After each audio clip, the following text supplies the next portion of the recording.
Nordeste.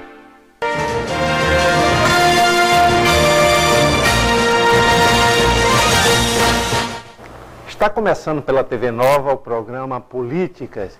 Este programa é um espaço de debates de fatos e ideias. Aqui as entrevistas giram em torno da política, da economia, do comportamento, da cultura, das ciências, enfim, das coisas da vida, né? Por exemplo, quem está aqui conosco hoje é o Rainer Michel. Ele é um novo cônsul honorário da Eslovênia, aqui no Recife, e ele também é empresário local, presidente do Rotary Club de Boa Viagem e conferencista e palestrante em eventos ligados à área empresarial. Isso. Muito obrigado pela sua presença.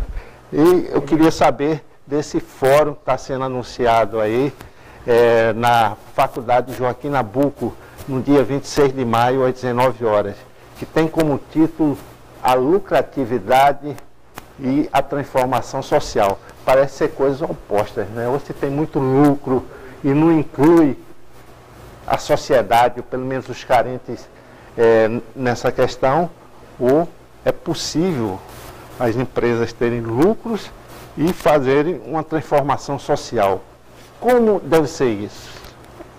Eu começaria com uma frase de Anne Frank, que disse que ninguém nunca ficou pobre ajudando ao próximo. Essa frase é muito importante, ou seja, nós podemos ajudar, devemos ajudar, mas não podemos esquecer que para podermos ajudar, nós precisamos de dinheiro, nós precisamos de recursos. Por muito tempo ficou separado essa questão lucratividade, terceiro setor, ONGs, e a gente acredita que isso deve andar junto, até porque a história, por exemplo, do Rotary, com o início do século passado, com Paul Harris, foram Paul Harris mais 3 empresários que se juntaram e utilizando os recursos provenientes das suas empresas para ajudar o próximo. Então, eles já tinham essa ideia, já tinham essa concepção de ajudar ao próximo com o meio empresarial. Então, esse faro, justamente com esse título, é justamente para instigar as pessoas e para fazer uma provocação. E é dentro do ambiente universitário, dentro do ambiente acadêmico, para a gente provocar e criar uma nova geração de pessoas que tenham essa preocupação. Exato. Dentro dos livros de história, há uma verdade verdadeira e uma verdade falsificada. Por exemplo, em que o socialismo dá igualdade de direitos e de qualidade de vida. E o capitalismo não, quando na verdade a coisa é ao contrário. Onde existe um melhor padrão de vida para a classe trabalhadora e para as classes menos abastadas é exatamente em países capitalistas. Esse conceito de lucratividade e transformação social passa por aí também? Passa por aí, mas quando a gente fala em ajudar o próximo, em ação social, nós sempre temos que concentrar que a ação seja de alto impacto e tenha sustentabilidade, né? Essa é a grande preocupação. Por exemplo, no caso do Rotary, do qual eu sou presidente do Clube Boa Viagem, a preocupação que a gente tem é trazer o empresariado, apoiar nas ações que tenham sustentabilidade, que tenham continuidade. Então elas começam a reverter não para o Rotary, mas para a sociedade e para as pessoas envolvidas. Então, tendo essa mentalidade, a gente consegue criar uma cultura de apoio ao próximo, né? Mas com a geração de riquezas, apoiando justamente essas ações. Exato. O Rotary é um exemplo disso, né? Tem uma história muito bonita no apoio a essas iniciativas da sociedade, iniciativas coletivas, e que vem dando a sua participação nessa história por muitos anos, né? Olha, eu vou te dar um grande exemplo que é aqui de Pernambuco, muito pouco conhecido. A escola mais antiga do Rotary no Brasil está aqui em Pernambuco. É a Rotary Alto Pascoal. É a escola mais antiga, foi instalada em 1937. Então, e é pouco conhecida a história. E dentro dessa escola tem um trabalho fantástico, que é a Banda Marcial do Rotary. É uma banda que já foi campeã pernambucana, já tem representação nacional, que é tudo dentro desse espírito, ou seja, você envolver os rotarianos, que cada um dentro da sua profissão, da sua atuação empresarial, né, e ajudando o próximo. E essa escola, por exemplo, é um grande exemplo. Nesse evento nós vamos ter uma grande surpresa que eu não posso adiantar, mas nós vamos estar também apresentando 2 projetos de grande impacto. Um projeto de basquete, com crianças com situação social bastante complicada, enfim, todo um trabalho de resgate. Foi feita uma ação de tratamento odontológico, nós fizemos compra de material, e é uma equipe vencedora e campeã pernambucana. E a outra é o pessoal da parte de badminton, que é um esporte olímpico, recente, novo, que tem um projeto social fantástico no Geraldão, para crianças com uma situação social, enfim, bastante difícil, e até pessoas portadoras de deficiência. Exato, o esporte funcionando como uma forma de retirar essas crianças do crime, da droga, né? Preencher um espaço que ela teria durante a tarde, enfim, durante o dia. Por exemplo, na banda, os membros dessa banda se reúnem 5 vezes por semana. Então você preenche todo um espaço, né, para evitar que ele tenha acesso a algumas outras situações do seu entorno que possam criar um problema social. Então essa é uma das grandes ações do Rotary, né? Exato. O Rotary tem sua história aqui em Pernambuco, né? Existem vários clubes espalhados por todo o estado. Isso. E também pela cidade do Recife, né? Isso, eles têm a mesma função, digamos, social, a mesma forma de atuação, ou cada clube tem uma visão própria do que vai fazer? Cada clube tem autonomia para desenvolver o seu projeto.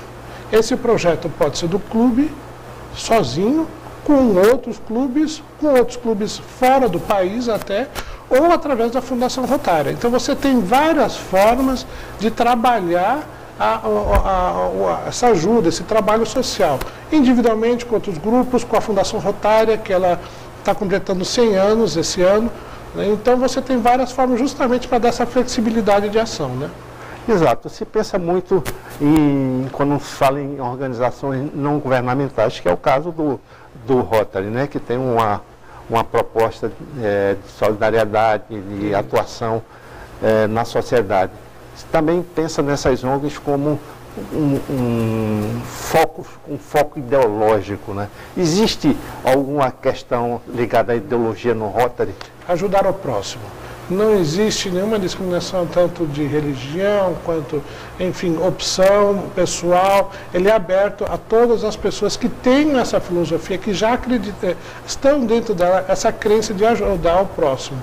O Rotary não é a única instituição, mas eu diria para você que o Rotary hoje é uma das poucas instituições com credibilidade, né? A gente vive hoje num momento tão turbulento de credibilidade, enfim, de questões morais, e eu acho que o Rotary traz justamente um porto seguro para quem quer fazer uma ação social, e é isso que nós vamos estar apresentando justamente nesse fórum na Faculdade Joaquim Nabuco, justamente para estimular essa nova geração, os acadêmicos, a entenderem o que eles podem fazer. As empresas hoje, você tem relatórios de responsabilidade corporativa social, ou seja, as empresas são estimuladas a fazer uma ação social, ela está dentro da sua atuação. E o Rotary faz essa interface facilmente com as grandes empresas. Uma das perguntas que me fizeram foi exatamente essa: quem financia o Rotary?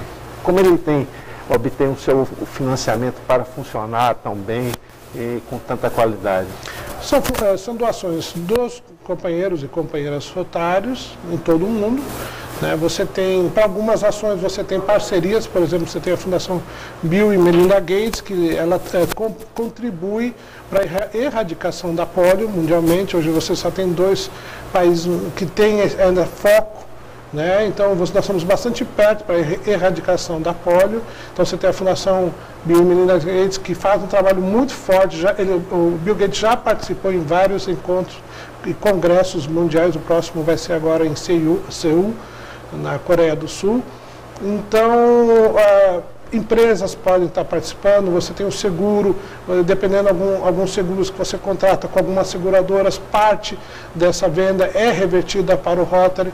Então, enfim, as formas de arrecadação são as mais variadas possíveis, né? E sempre num patamar financeiro baixo em relação aos grandes financiamentos, né? O que eu digo é o seguinte: não desperta muita cobiça de quem participa diretamente disso. O que é interessante, que nem eu disse logo no início, elas têm que ser de alto impacto e com sustentabilidade. Os projetos têm que ser bem redigidos, bem trabalhados, e sempre um dos focos que são verificados dentro dos projetos rotários é que ele tenha continuidade, que ele dê justamente uma base de sustentação para que não se faça uma ação e se perca toda aquela energia que foi gerada. Então, essa é uma das grandes preocupações. Exato. E existem também outras organizações, como, curiosamente, o Lions, né, que já esteve muita visibilidade, hoje muito menos, mas o Rotary continua num padrão de visibilidade muito interessante, né? É algo que é um grande desafio. Como rotariano, esse ano eu sou presidente, agora você é o governador assistente do Distrito 4.500. E a ideia desse evento na faculdade é justamente a gente começar, não a questionar, mas gerar raciocínios, estudos nos acadêmicos, como uma pessoa que às vezes que não é rotária, um rotariano tem uma visão já dentro do seu universo, mas como é que o não rotariano, um acadêmico, vê essas ações do terceiro setor? É isso que a gente está tentando fomentar com premiação, com discussão. Exato. No próximo bloco eu quero conversar sobre as suas funções como novo cônsul honorário aqui no Recife da Eslovênia, esse pequeno país europeu entre a Itália, Áustria, Hungria e Croácia, né? Nas margens do Mar Adriático. Daqui a pouco a gente volta.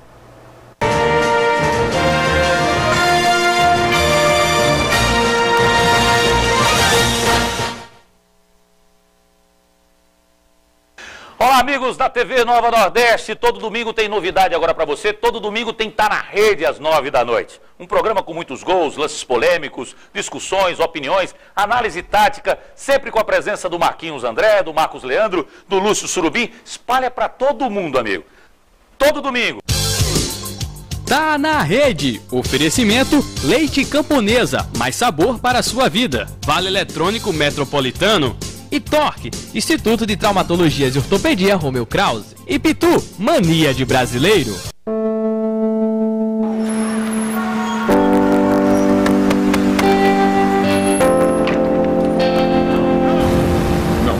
E se de repente ninguém mais aceitasse? Ninguém mais deixasse passar? Ninguém fechasse os olhos para a corrupção? E se todos se unissem para dizer não a qualquer tipo de corrupção, por menor que seja? Os ministérios públicos de 21 países ibero-americanos estão mobilizados contra a corrupção. Trocando informações, investigando, levando criminosos aos tribunais. Muito já foi feito e isso não pode parar. Vamos juntos dizer não à corrupção. Acredite nisso. Procure o Ministério Público e junte-se a nós nesse grito. Corrupção, não.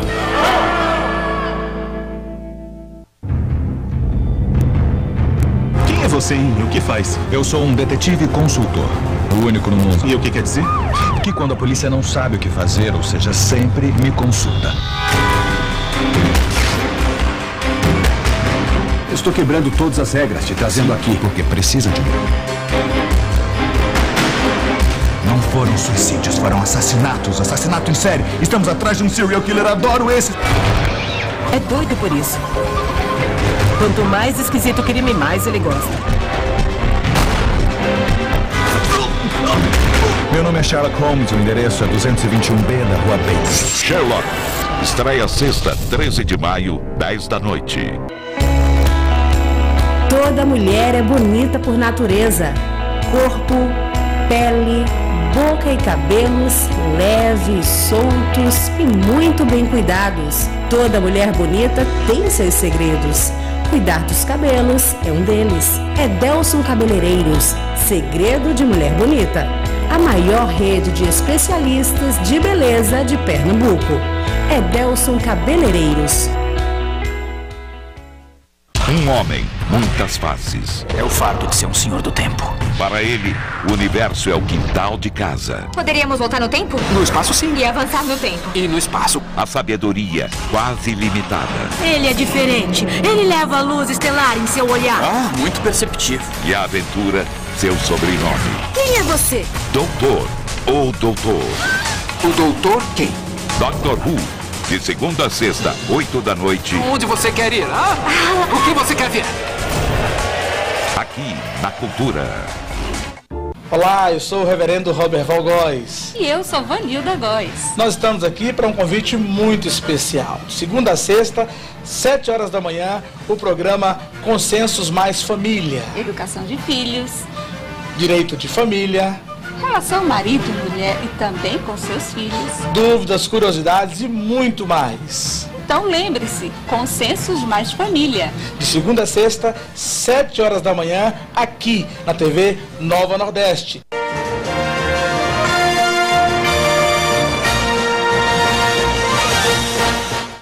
Estamos de volta no programa Políticas, hoje entrevistando o cônsul honorário da Eslovênia, foi recentemente nomeado Rainer Michel. No primeiro bloco vimos a sua atuação como presidente do Rotary Boa Viagem e também a iniciativa de participação em fóruns onde a discussão da lucratividade e a transformação social estão em pauta.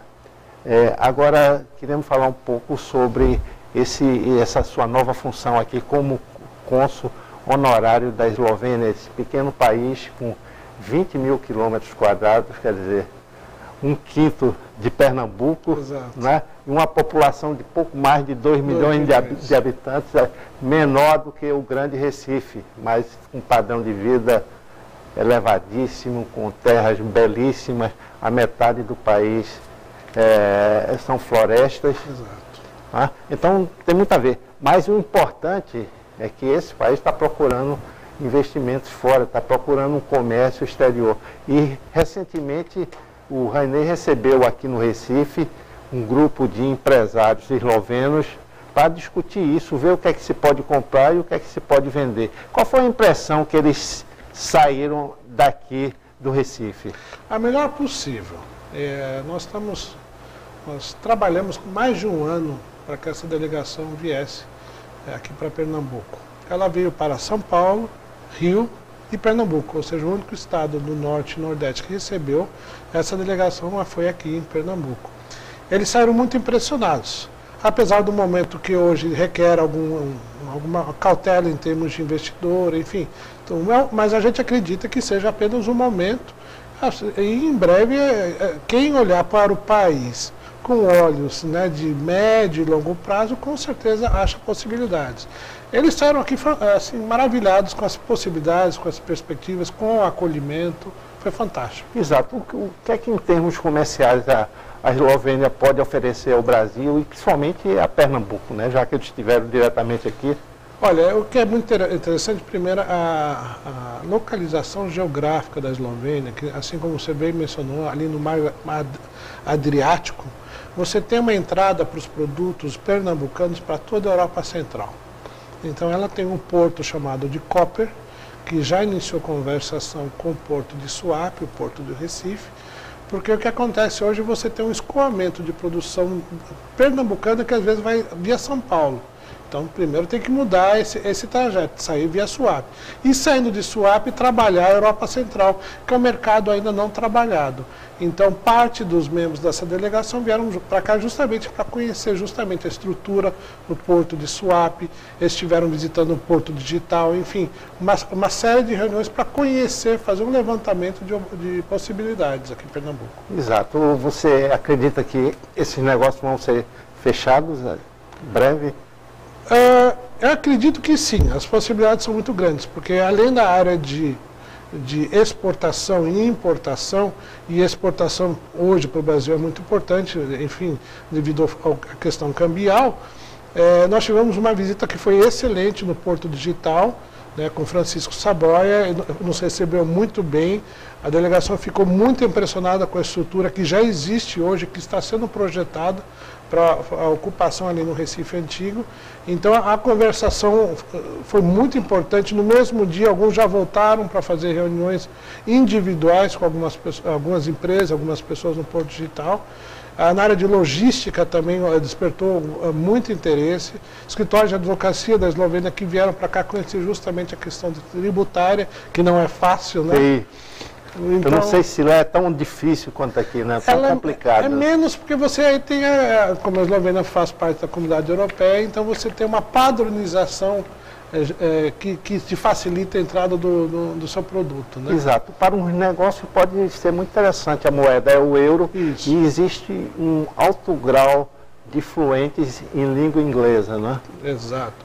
Na Eslovênia, basicamente todo mundo fala de 3 línguas. Porque você tem a Eslovênia, que fazia parte da antiga Iugoslávia, então você tem uma influência russa muito grande. Você tem a divisa com a Áustria, então você tem uma influência muito grande da língua alemã, né? Então você tem até comunidades austríacas morando dentro da Eslovênia e vice-versa. Você tem a Itália também, então e o inglês, obviamente, como uma língua internacional, né? Além do esloveno como idioma próprio. Além do esloveno como idioma próprio. Que é dificílimo, né? É uma língua difícil, tem uma gramática difícil, mas, enfim, para você visitar, para conhecer como turista, assim como você falou muito bem em termos de áreas turísticas, 60% da sua área são florestas preservadas. Com o inglês você se vira tranquilamente bem lá.